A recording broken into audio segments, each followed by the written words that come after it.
Hey everybody, it's Glenn back with another Clash Royale analysis video. We're going to take a look at another playoff game in the Orange Crown League. This was featuring Mostema from Real Betis versus Rainbow of Outplayed. Both of these guys have been hovering over 500 this season. I mean, Rainbow hasn't even played 20 games this season going in, and he has come in trying to hold a 1-0 lead for Outplayed. Mostema trying to get Real Betis on the board. They're in set 2. Let's get into this one. I thought this was a fascinating game because it's minor wall breakers. And they've come in with wall breakers, both of them, early on. They're letting each other know, okay, I got minor wall breakers. It now comes down to what are the support characters, the support cards for those two minor and wall breakers, and that's going to be the difference here.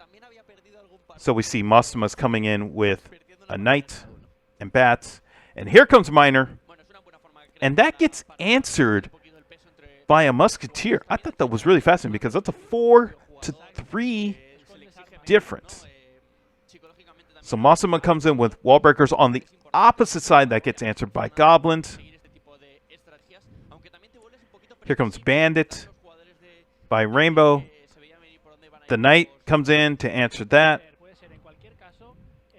Wall breakers, they get answered by log. So really nothing doing in the beginning.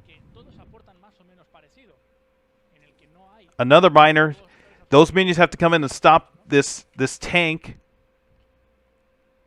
by this knight and the bats. So this miner's going to have a fun time on the tower. Meanwhile, these wall breakers come in, and these goblins get played right there on that tower, close to the tower. So that was really fascinating. And I want to rewind that for a second because I wanted to kind of think about what was happening right here. And maybe it's happened to you if you've ever played minor wall breakers in ladder, trying to get up in ladder, and you're facing them for the first time. You're like, oh no, okay, what's happening here? So we're in this situation where knight has to get answered. If you don't answer this knight, then this princess is either going to try to take out this minor, and this knight is going to have a fun time on the tower, or the princess is going to try to answer to this knight, and the minor is just going to have a fun time on the tower. So that's why we see these minions get played. So Rainbow's saying, okay, let the minions handle the knight and possibly whatever comes with it up front, then we'll just deal with the minor by the princess tower. And meanwhile, those wall breakers get played on the opposite side. So Rainbow has to decide, okay, all right, how am I going to deal with wall breakers? He has 7 elixir. So it really could be anything. You'll see what card he has later on that could say, like, okay, he has something that he could deal with. He has pretty much anything in his hand at this moment. He's played Zap right there. So now he has goblins back in his hand just based on what was played by the goblins and the cards afterwards. So he has goblins back in his hand. I don't know if it was something where he didn't notice that the wall breakers were there until it was too late, but I thought seeing the goblins play right here was like, oh no, this is really bad because this princess tower is attacking this minor, and these goblins are not going to stop it here because yes, you're kind of playing right tackle, left tackle, and center here on these wall breakers, but they're still going to get through. They're fast. They're still going to get through, and they're going to hit this tower. I thought playing these goblins perhaps one or two tiles up would have really stopped this threat, and possibly just playing it earlier because there was plenty of elixir to deal with it. And so Rainbow comes in and tries to go minor wall breakers on both ends as well. That gets stopped. So Now, Mostima has really the advantage here. He's got Rainbow down to 1884 on the left. It's really Mostima to decide where we go next in this game. Even though both of them have minor wall breakers, it's really Mostima to decide, okay, all right, I'm going to go on the left side. And he does with the miner in the back and the wall breakers. This is a really fantastic miner because those wall breakers come in and that log stops it. So this is going so well for Mostima. All he has to do is just keep making Rainbow guess, and the game is his. Let's rewind that for a moment here because I thought this was just a fantastic play by Mostima here. Yes, this bandit got a hit on the tower.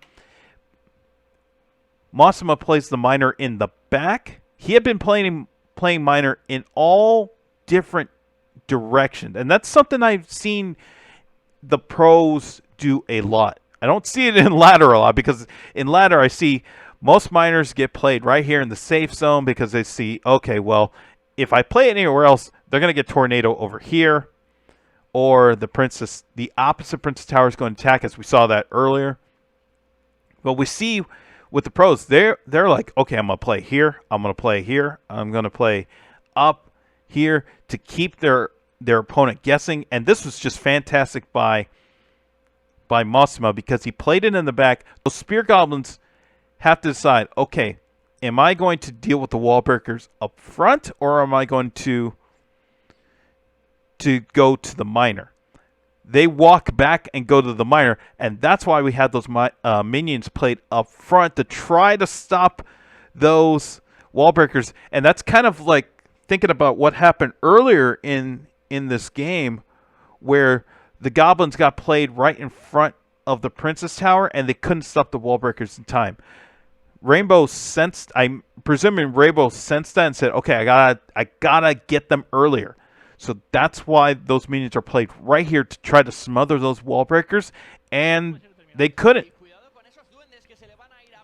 So the only way to try to figure that, try to answer that is to come with the counter, but that log just took out everybody. And here comes another push. If Mostima wanted it, he doesn't. He waits. He tried to kind of slow play it a little bit by sending these bats here. What I was imagining what was going to happen was, okay, those bats are going to get played in the from the corner. Just kind of slow play it. You're going to bring a knight. Then you're going to bring the miner. Then you're going to bring the wall breakers. And then this tower is down. When Rainbow zapped, that was a really good zap. I would say that's a really good zap by Rainbow to say, okay, I can guess what you're trying to do, but let me snuff it out now. And because he zapped those bats, I believe that forced Mostima to play forced Mostima to play miner right now and say, okay, let's go. I can't do my knight, miner, and wall breakers. Let's just go. And here comes Mega Knight. And before we get to the next part here, I thought this was really fascinating. Because with this miner wall breakers setup that Rainbow is playing, this deck right here is a 3.3 elixir deck. But really, he hadn't played Mega Knight until 36 seconds left. About 2 minutes and 30 seconds into this game. So there's still perhaps 2 minutes and 30 seconds left. I mean, midway through a full contest, he hadn't played Mega Knight. If you take out Mega Knight from this, and you're basically a 7-card deck that you're cycling through, it drops the deck from a 3.3 deck to 2.7 deck. So this is real. I mean, it's really fast. And he had only played Musketeer one time until right there where you saw that Musketeer trying to support this Mega Knight. So I thought that was really just something to be aware of, because we think about like, oh man, this deck must be heavy because you have a Mega Knight. And if you don't play Mega Knight, then really it changes the elixir count and what you're playing with. And we can also look at it from Mastima's point of view here as well, because he had only been cycling 6 cards until right here when he saw that Mega Knight.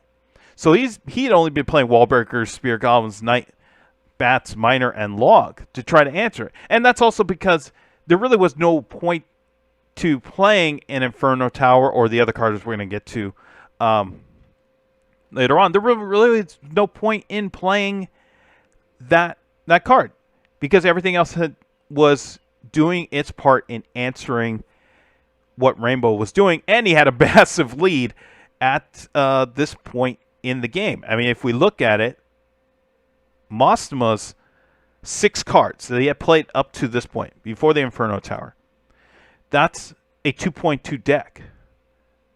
And then when you bring in the full everything with the Inferno Tower, and we're going to see Poison later on, it's a 2.7 deck. So this is a really, really fast cycle by both players just based on what they played. Once the Mega Knight came in, then the game changed. So Mega Knight comes in, and it's just going to get scorched by this Inferno Tower. Yes, there's a zap, but really nothing doing. And that's a great stop by Mastima. And now it's up to Rainbow to figure out this minor wall breakers. This was fantastic defense by Rainbow right here. He guessed correctly with the goblins. And then he has enough elixir to stop those wall breakers. And so this is the push. This game changed right here once he dropped this Mega Knight. Those wall breakers come in. And that is a fantastic miner at the top while everybody's looking at Mega Knight. And yes, Mega Knight just got absolutely scorched again by the Inferno Tower. But look at what happened with that miner. That miner was just having a fun day at the tower. It was great positioning by that on that Inferno Tower too by Mastima. Here comes another wall breakers attempt, and they just get evaporated. Here comes Mega Knight, and those wall breakers come in. And this, I just was so stunned when I saw this. The Inferno Tower went after the minion and not this wall breaker, which I thought was a real big game changer. Because once this wall breaker got in, hits that tower, then hits the bandit, not the Mega Knight. So that bandit dashes in, and then the Mega Knight goes in and gets those spear goblins and then goes back to the tower. Oh, I mean, this is unbelievable. Meanwhile, that miner is just, again, having a fun time on the tower. We got to rewind this because I was thinking, there's no way that is possible. That the Inferno Tower is just going after everybody but Mega Knight. Then comes in, and once Mega Knight hits those spear goblins and takes them off, I was thinking, oh, wait, how come Mega Knight doesn't go to the other Princess Tower? Well, if you look at where he is, he's still on the left side above the Princess Towers. So he's going to go back to the other side, and he has full charge. This is unbelievable by Rainbow. It looked really bad, and then once he played Mega Knight, he now has the lead. Here comes a Knight that's fully healthy, but it's just going to get, stuffed by Mega Knight. Rainbow guesses again correctly on the miner. Yes, there's a log, but that miner just gets through, and that was the difference. And Rainbow takes this game when it looked like it was Mastima's all the way. Once Rainbow played that Mega Knight, I mean, this game just changed. It was incredible. I mean, just the way Rainbow said, all right, I'm bringing in my big guy, and we're going to win this game, and that's what he did. So congrats to Rainbow on this game right here. It was just fascinating to see how this game turned once Mega Knight came into play. So again, congrats to Rainbow on this win. I'm going to end the video right here. Thanks for watching. Be sure to hit the like button wherever you're watching this. Be sure to subscribe, and I'll see you in the next video.